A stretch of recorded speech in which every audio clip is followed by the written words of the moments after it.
Le Pentagone dispose de 72 heures pour tester une arme que personne n'a encore vue en combat réel. Une missile de précision capable de frapper une cible à 1000 milles nautiques, soit près de 1852 km, aussi bien en mer que sur terre. Et pendant ce temps, dans les bunkers souterrains de Téhéran, des commandants des gardiens de la révolution islamique pointent leurs cartes vers des bases américaines que vous connaissez peut-être de nom. Al-Udeid au Qatar, Al-Dhafra aux Émirats arabes unis, la 5e flotte à Bahreïn. La question qui devrait vous tenir éveillé cette nuit est simple et terrifiante. Que se passe-t-il si ces deux armes se rencontrent dans le même ciel? Tout commence par un silence. Ce genre de silence qui précède la catastrophe, lourd, électrique, chargé de quelque chose d'invisible. Il est 2h17 du matin, heure locale, sur la base aérienne d'Al-Udeid au Qatar. C'est la plus grande base militaire américaine du Moyen-Orient, avec ses 10 000 soldats, ses hangars climatisés abritant des F-35 Lightning II, ses tours de contrôle qui ne dorment jamais. Un sergent de 23 ans, originaire de Louisiane, boit son 3e café de la nuit en surveillant ses écrans radars. Puis les écrans s'affolent. Les sirènes déchirent l'air du désert en une fraction de seconde. Des dizaines de points rouges apparaissent sur les moniteurs, des trajectoires balistiques, des courbes qui ne laissent aucun doute. Ce sont des missiles Shahab-3, les balles tirées depuis le territoire iranien, accompagnées de missiles de croisière pavets qui volent bas, épousant le relief pour tromper les défenses. Les soldats courent, les techniciens hurlent des coordonnées. Les batteries patriotes PAC-3 pivotent dans la nuit. Le radar AN/MPQ-65 cherchant frénétiquement à verrouiller les cibles qui approchent à Mach 3. Un F-35 est encore sur la piste de roulage, ses moteurs à peine chauds, quand le premier impact secoue le sol comme un tremblement de terre. 3 missiles percent les défenses. Pas par manque de courage des opérateurs patriotes, par saturation pure et simple. L'Iran a lancé suffisamment de projectiles pour submerger les capacités d'interception. Le hangar numéro 7 s'effondre dans une boule de feu orange. Une tour de communication disparaît dans un nuage de béton et de poussière. Sur le tarmac, un F-35 brûle. 47 soldats américains perdent la vie dans les premières minutes. Des hommes et des femmes qui avaient des familles, des projets, des rêves ordinaires que la géopolitique vient d'effacer. Et vous, à la place du commandant américain de permanence cette nuit-là, attendriez-vous l'ordre de Washington, sachant que chaque seconde compte, ou prendriez-vous la décision vous-même? La nouvelle atteint le Pentagone à 19h23, heure de Washington. Dans la salle de crise souterraine, les généraux sont déjà debout autour des écrans holographiques. Le secrétaire à la Défense parle au téléphone sécurisé avec le président, dont la voix est calme, mais dont les mots sont tranchants comme du verre. La réponse doit être proportionnée, chirurgicale, et elle doit arriver avant que l'Iran ne pense avoir gagné le premier round. Dans l'océan Indien, à 340 km à l'est du détroit d'Ormuz, le groupe aéronaval du USS Gerald R. Ford, CVN-78, le porte-avions le plus avancé technologiquement jamais construit, reçoit l'ordre de se mettre en position de frappe. Les ponts du Ford s'animent comme une fourmilière en feu. Les FA-18 Super Hornet sont catapultés les uns après les autres, leur post-combustion traçant des lignes de feu blanc dans la nuit du golfe d'Arabie. En même temps, à 80 km au nord, les destroyers de classe Harley-Burke ouvrent leurs tubes verticaux. Les missiles Tomahawk Block 4 s'élèvent dans l'obscurité avec une grâce presque obscène, leurs moteurs turbofans ronronnant à basse altitude, alors qu'ils règlent leur cap sur 2 objectifs, les rampes de lancement mobile de missiles dans la province du Khouzestan et le centre de commandement des gardiens de la Révolution à la périphérie de Téhéran. 127 Tomahawk en l'espace de 11 minutes. Les planificateurs au Pentagone regardent les écrans de confirmation avec des visages de pierre. À Téhéran, dans le bunker blindé où le guide suprême reçoit ses rapports, la nouvelle des impacts arrive en rafale. 3 usines de missiles détruites, 12 rampes Shahab neutralisées, 130 membres des gardiens de la révolution islamique tués. Les généraux autour de la table échangent des regards.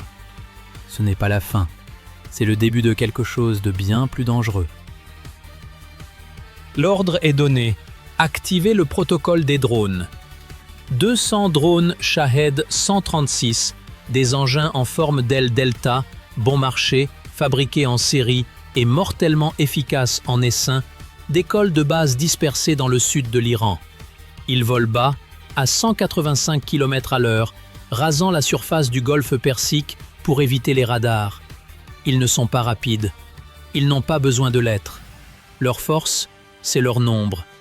Les équipages des destroyers américains les détectent à 40 km et les systèmes CIWS Phalanx entrent en action, leurs canons rotatifs à 20 mm crachant 4500 obus par minute dans un bruit de toile qui se déchire. Les drones tombent par dizaines, mais pas tous. Un Shahed perce les défenses du USS Cole, DDG-67, un destroyer qui porte déjà les cicatrices d'une attaque terroriste en l'an 2000 dans le port d'Aden. Cette fois, l'impact arrache une section du pont arrière. Le feu se propage vers les soutes à munitions. Les équipes de contrôle des avaries travaillent dans la fumée et la chaleur, leurs visages couverts de masques, leurs mains brûlées. Deux FA-18 sont abattus pendant les échanges, leurs pilotes éjectés au-dessus du golfe, récupérés plusieurs heures plus tard par des hélicoptères de sauvetage. Le USS Cole brûle, mais il ne coule pas encore. À 60 mètres sous la surface de l'eau, le sous-marin d'attaque USS Connecticut SSN-22, un sous-marin de classe Seawolf, l'un des plus silencieux jamais construits, reçoit ses coordonnées de tir. Sa mission ? Une frégate iranienne de classe Mouj qui approche du groupe aéronaval. Le commandant du Connecticut regarde son écran de sonar, compte les secondes, puis donne l'ordre. 2 torpilles Mk-48 quittent leur tube dans un sifflement sourd. 4 minutes et 23 secondes plus tard, la frégate iranienne Sahand disparaît du radar. Une deuxième frégate, la Damavand, tente de fuir vers le nord. Elle n'y arrive pas. Pendant ce temps, au-dessus du golfe Persique, le ciel appartient à ceux qui savent y survivre. Les F-35 américains affrontent quelque chose que personne n'avait anticipé avec cette intensité. Des F-14 Tomcat iraniens. Oui, les mêmes appareils livrés par les États-Unis sous le Shah, entretenus depuis 1979 avec des pièces de contrebande et un génie mécanique born of necessity, escortant les vagues de drones. Les pilotes iraniens sont bons, ils connaissent leurs machines comme leurs propres mains. Mais le F-35 voit sans être vu. Ses radars AN/APG-81 détectent les F-14 à 150 km. Les missiles AIM-120 AMRAAM partent en rafale. 4 F-14 iraniens sont abattus en moins de 8 minutes. Le 5e réussit à s'échapper vers le nord, rasant les vagues, avant de disparaître dans l'espace aérien iranien. Sur le sol irakien, à la frontière avec l'Iran, la situation prend une autre dimension. Des colonnes de chars iraniens, T-72 et Zulfikar, le char de combat principal développé par l'Iran, se mettent en mouvement vers les passages frontaliers. Ce n'est pas encore une invasion, c'est une démonstration de force, ou peut-être un test. Dans une ferme abandonnée à 12 km de la frontière, une équipe de la Delta Force américaine est accroupie autour d'un terminal rover, guidant des frappes aériennes avec une précision chirurgicale. Les explosions s'enchaînent à l'horizon, des colonnes de fumée noire qui montent droit dans le ciel sans vent. Le sergent qui coordonne les frappes parle avec une voix monocorde, professionnelle, presque robotique. Mais ses mains tremblent légèrement. À Téhéran, les habitants descendent dans les stations de métro. Pas par ordre officiel, par instinct collectif, par mémoire de la guerre Iran-Irak des années 1980, quand les missiles irakiens tombaient sur la ville et que les familles apprenaient à dormir sous terre. Une femme de 60 ans serre contre elle un sac plastique contenant ses papiers d'identité, quelques photos et 3 médicaments pour la tension. Son fils lui dit que tout ira bien. Elle ne le croit pas. Elle a déjà entendu cette phrase avant. Dans les rues au-dessus, les magasins ferment. Les files d'attente devant les distributeurs automatiques s'allongent. La peur a cette odeur particulière, entre la sueur froide et l'adrénaline, que ceux qui l'ont connue une fois ne confondent jamais avec rien d'autre. Au Qatar, les familles des militaires américains sont évacuées vers des avions C-17 en attente sur une piste secondaire.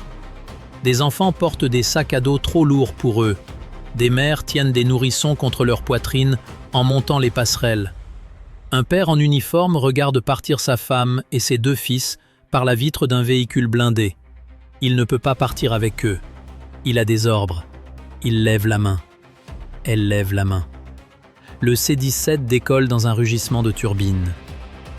Doit-on accepter que des familles ordinaires paient le prix de décisions prises dans des bureaux climatisés à des milliers de kilomètres de leur vie? C'est une question que chacun d'entre nous peut se poser, quel que soit le côté où l'on se trouve. Dans les terminaux pétroliers d'Abadan, sur la côte iranienne du golfe Persique, les incendies allumés par les frappes américaines illuminent l'horizon comme un coucher de soleil artificiel. Les flammes lèchent les réservoirs de brut avec une voracité méthodique. Sur les marchés financiers mondiaux, la nouvelle des combats dans le détroit d'Ormuz, la gorge par laquelle passe 20% du pétrole mondial, provoque une panique immédiate. Le baril de Brent franchit 180 $ en moins de 2 heures. À Paris, à Berlin, à Tokyo, les traders regardent leurs écrans avec des visages défaits. La Chine, dont les pétroliers traversent quotidiennement le détroit, annonce qu'elle ferme ses routes commerciales dans la zone et rappelle ses navires. Ce n'est pas de la neutralité, c'est un calcul froid. La Russie convoque une réunion d'urgence du Conseil de sécurité de l'ONU et publie une déclaration accusant les États-Unis d'agression préméditée contre un État souverain. Le représentant américain à l'ONU répond point par point, sa voix contrôlée, ses mots choisis avec une précision diplomatique qui ne cache rien de la fureur derrière. L'Arabie saoudite ferme son espace aérien à tous les vols militaires non autorisés. Israël place ses forces en état d'alerte maximale. Ses batteries Iron Dome et Arrow 3 sont activées. Ses escadrons de F-35I Adir en attente de décollage. Le monde retient son souffle. Et c'est à ce moment précis, quand tout semble au bord du précipice, quand les calculatrices géopolitiques de toutes les capitales tournent en surchauffe, que le Pentagone décide d'utiliser ce que personne n'a encore vu. La salle de commandement opérationnel au sous-sol du Pentagone ressemble à un cockpit de vaisseau spatial. Des dizaines d'écrans affichent des flux en temps réel, position des navires, trajectoire des aéronefs, carte thermique des zones de combat. Un général à 4 étoiles se tient debout, les bras croisés, regardant un écran particulier sur lequel 2 cibles sont marquées en rouge. La première, une usine de fabrication de missiles à composants solides dans la banlieue d'Ispahan, à 340 km au sud de Téhéran, protégée par des défenses aériennes Tor M1 et des couches de béton armé. La deuxième, un navire lance-missile des gardiens de la révolution islamique, qui manœuvre dans le détroit d'Ormuz, cherchant à positionner ses missiles anti-navires pour une frappe sur le groupe aéronaval Ford. Ces 2 cibles ont une chose en commun. Elles sont hors de portée des systèmes existants déployés dans la région. Trop loin pour un Tomahawk lancé depuis la position actuelle des destroyers. Trop bien défendu pour un raid aérien conventionnel. C'est exactement pour cette situation, ce type de scénario, que des planificateurs avaient modélisé pendant des années, que le programme d'urgence du Pentagone avait été lancé. Une missile de précision à longue portée, 1000 milles nautiques, capable de frapper indifféremment en mer et sur terre, avec une signature radar minimale et une charge militaire adaptable. Le général regarde l'officier responsable du système. Celui-ci hoche la tête une seule fois. L'autorisation remonte jusqu'au bureau ovale en 4 minutes. La réponse redescend en 90 secondes. À bord d'un destroyer positionné à l'entrée du golfe d'Oman, les techniciens entrent les coordonnées finales dans le système de guidage. L'écran affiche un compte à rebours. Les officiers dans la salle de lancement ne parlent pas. Il n'y a rien à dire que les procédures n'ont pas déjà dit. La mer est calme cette nuit, presque ironiquement calme. À T-10 secondes, quelqu'un dans la salle retient sa respiration sans s'en rendre compte. Le lancement. Une colonne de feu blanc jaillit de la surface de la mer, si intense qu'elle illumine les nuages bas à des kilomètres à la ronde. Le missile monte en arc, puis bascule sur sa trajectoire de croisière, ses systèmes de navigation inertielle et satellitaire verrouillés sur 2 points à des centaines de kilomètres de là. Dans la salle de commandement au Pentagone, le tracé apparaît sur l'écran principal. Une ligne qui traverse le golfe d'Oman, contourne les défenses périphériques iraniennes et se divise en 2 vecteurs distincts. Le premier vecteur atteint l'usine d'Ispahan en 38 minutes. Les caméras thermiques des satellites en orbite basse captent l'impact. Une détonation précise, chirurgicale, qui s'effondre sur elle-même avant de libérer une onde de souffle concentré. Les défenses Thor M1 n'ont pas eu le temps de réagir. L'usine qui produisait des missiles capables de menacer des bases américaines dans la région n'existe plus. Le second vecteur frappe le navire des gardiens dans le détroit d'Ormuz, 6 minutes plus tard. Le bâtiment disparaît du radar en quelques secondes. Les débris flottent pendant des heures. Dans la salle du Pentagone, personne ne célèbre. Ce n'est pas de la retenue morale, c'est de la conscience professionnelle. Parce que tous ceux qui sont dans cette pièce savent ce qui vient ensuite. Qui a réellement provoqué cette escalade ? Washington avec ses programmes d'armement d'urgence déployés aux portes de l'Iran, ou Téhéran avec ses missiles pointés sur des bases abritant des dizaines de milliers de soldats? La réponse que vous donnez à cette question dit beaucoup sur la façon dont vous lisez le monde. La réponse iranienne ne se fait pas attendre. Le guide suprême apparaît dans une diffusion télévisée, son visage composé, sa voix mesurée, mais ses mots sont d'une précision qui ne laisse aucune ambiguïté. Il annonce l'entrée dans ce qu'il appelle la phase de rétribution. Il ne donne pas de calendrier, il ne donne pas de détails, c'est délibéré. L'incertitude est une arme aussi efficace que n'importe quel missile. Dans les heures qui suivent, des sources de renseignement américaines détectent des mouvements sur plusieurs sites, des transports de nuit, des changements de fréquence radio, des activations de systèmes qui étaient dormants depuis des mois. Les commandants iraniens ont dressé une liste. Elle comprend des coordonnées précises. Al-Dhafra aux Émirats arabes unis, où stationnent des F-35 et des drones de reconnaissance. La base navale de Bahreïn, siège de la 5e flotte. Des installations logistiques en Irak. Et quelque chose de nouveau, des cibles que les analystes américains n'avaient pas pleinement anticipées dans leur scénario de jeu de guerre. Les familles qui regardent les nouvelles en France, en Allemagne, en Italie, des gens ordinaires qui ont peut-être un fils ou une fille engagés dans des forces alliées, ou simplement des gens qui se souviennent de ce que signifie un conflit qui dépasse les frontières de ceux qui ont décidé de le commencer. Ces familles-là comprennent intuitivement quelque chose que les stratèges expriment en jargon militaire. Une fois qu'un certain seuil est franchi, les mécanismes de désescalade deviennent exponentiellement plus difficiles à activer. Le Conseil de sécurité de l'ONU se réunit en session d'urgence à New York. Les délégués sont fatigués. Certains n'ont pas dormi depuis 30 heures. Le représentant russe présente un projet de résolution appelant à un cessez-le-feu immédiat. Les États-Unis opposent leur veto. La Chine s'abstient. Un signal ambigu que chaque capitale interprète différemment. Le représentant iranien parle pendant 47 minutes d'une voix qui monte progressivement, citant des traités, des résolutions passées, des précédents historiques. Dans la salle, les visages sont fermés. Chacun calcule. Les marchés pétroliers ne calculent pas, ils paniquent. À $180 le baril, les économies européennes commencent à modéliser des scénarios de récession. Les compagnies aériennes suspendent leurs vols sur certaines routes. Les armateurs déroutent leurs tankers. Le monde physique, celui des camions, des chaufferies, des usines, commence à ressentir les premières vibrations de ce qui se passe à des milliers de kilomètres dans le golfe Persique. Dans une station de métro à Téhéran, Une adolescente de 16 ans tient un téléphone dont la batterie est presque morte. Elle essaie d'envoyer un message à une amie à Shiraz. Le réseau est surchargé. Le message ne part pas. Elle regarde les adultes autour d'elle, des visages qui portent cette expression particulière que les Iraniens de sa génération n'ont jamais connue, mais que leurs parents reconnaissent immédiatement. Ce n'est pas encore la terreur, c'est quelque chose de plus subtil et de plus durable.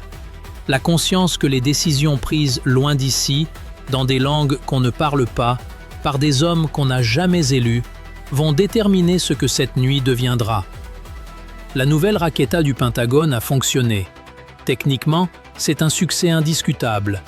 2 cibles à haute valeur stratégique neutralisées, à une distance que rien d'autre dans l'arsenal américain déployé dans la région ne pouvait atteindre. Les planificateurs qui ont passé des années sur ce programme, des ingénieurs en aérospatial, des mathématiciens, des spécialistes en guidage de précision, ont fait leur travail avec une exactitude remarquable. Mais une arme qui fonctionne dans un conflit n'est pas la même chose qu'un conflit qui se résout. Et ce soir, dans toutes les capitales qui comptent, la question n'est plus de savoir si la technologie américaine est supérieure. La question est de savoir jusqu'où l'Iran est prêt à aller pour ne pas perdre la face. Parce que dans cette région du monde, et dans beaucoup d'autres, perdre la face n'est pas une métaphore. C'est une question de survie politique, et parfois physique, pour ceux qui tiennent les leviers du pouvoir. Et des hommes qui se sentent acculés font des choix que des hommes avec des options ne feraient jamais. Le général américain dans la salle de commandement regarde l'écran. Les 2 points rouges ont disparu. Il devrait ressentir quelque chose. Il ressent surtout de la fatigue et une vigilance aiguisée comme une lame. Il sait, parce qu'il a étudié 40 ans de conflit dans cette région, que le missile le plus dangereux est toujours celui qui n'a pas encore été lancé. Quelque part dans les montagnes au nord de Téhéran, dans une installation dont l'existence n'est pas reconnue officiellement, des techniciens reçoivent de nouveaux ordres. Les coordonnées qu'ils entrent dans leur système ne sont pas celles de bases militaires. Elles sont plus proches des zones civiles, des infrastructures, des nœuds logistiques que personne n'avait mis sur la liste des cibles prioritaires parce que personne ne pensait que la ligne serait franchie aussi vite. Le monde se tient au bord. Pas métaphoriquement, géographiquement, stratégiquement, humainement. Une nouvelle arme a prouvé qu'elle pouvait atteindre ce que rien d'autre n'atteignait. Et cette démonstration, au lieu de clore le chapitre, vient d'en ouvrir un que personne n'a encore écrit. Pensez-vous que ce que nous venons de traverser ensemble est le début d'une guerre qui changera le monde, ou le dernier avertissement avant que quelqu'un, quelque part, choisissent finalement de reculer? Le silence qui suit une frappe de missile dure exactement le temps qu'il faut pour réaliser que le bruit qui vient ensuite sera différent de tous ceux qu'on a entendus avant. Ce soir, ce silence dure encore. Mais il ne durera pas toujours.